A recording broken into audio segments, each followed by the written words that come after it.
here today really to speak out against this again. Now, it's funny, people don't really tend to build theatres, they tend to knock them down in favour for a five-star hotel, which is all very well, but those five-star hotels aren't really for us.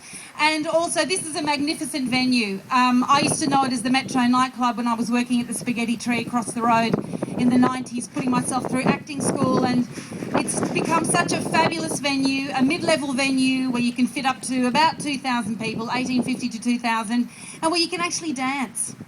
Because that's the point sometimes. So, you know, the Palais is wonderful and the Forum is wonderful and Festival Hall's a little bit icky sometimes. But the beautiful thing about the Palace is that we can actually dance, move around, and there's the mid-level bands that just wouldn't be able to come and perform in this unreal city if it wasn't for great venues like that.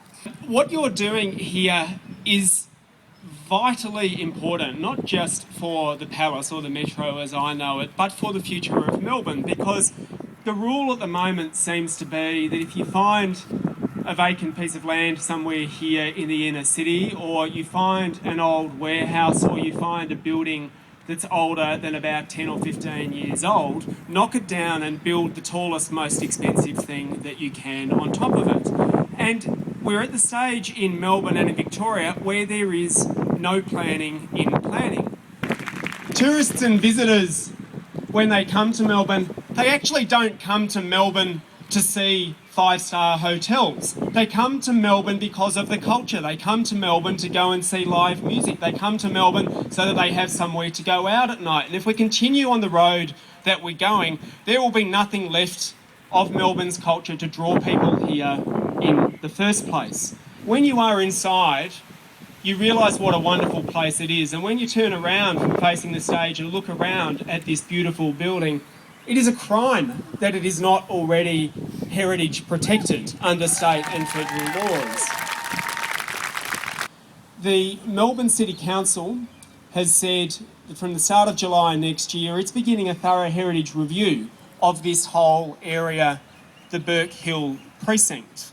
And we know that next week as well, thanks to the Greens councillors on Melbourne City Council, we're having the first meeting of the Live Music Committee of Melbourne City Council, which is going to develop a strategy to make sure that we have some protections in place here in Melbourne so that we don't have to keep fighting these battles.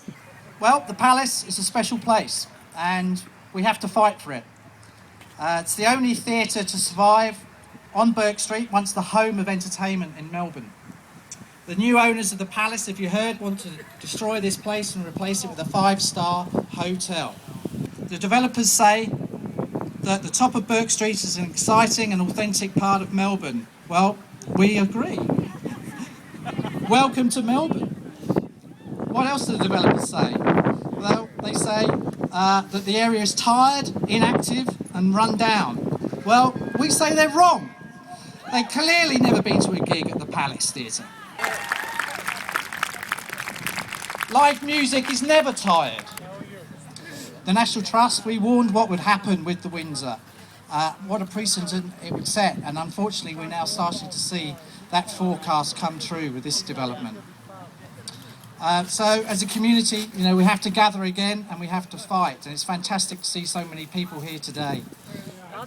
The Melbourne music scene is very small compared to other countries, as well as any other state in Australia, such as Sydney or Perth even. But it's really struggling as it is, and to bring away the Palace, it'll really make it a lot harder for smaller bands to get out and get noticed. Speakers like Julia Zimmer and Adam Band, do you think it's really making a footprint? It will. We can get more people like them on board and get their fan bases aware of what's actually happening. It'll hopefully explode to another level, as it already has, which is quite amazing. If you can just get on board and support us, help save the Melbourne music scene, it's really detrimental to the scene.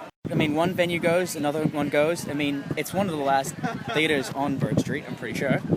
So we keep losing venues, and yeah, this needs to stop. The only venue of its size, it's like about 2,000 capacity, and it kind of bridges the gap between Festival Hall, which is about 5,000 something, I think, and then smaller venues like the Hi-Fi and that. So yeah, it's pretty important. It just seemed like a really important venue. Like I knew lots of good bands had played there, like the Butterfly Effect, and I wanted to set up a page just because as soon as I found out it was going to be destroyed, like within maybe 5 minutes of reading the news story, it was like, got to stop this. Nothing happens Thank you when very you just much. talk about it. You got to do something.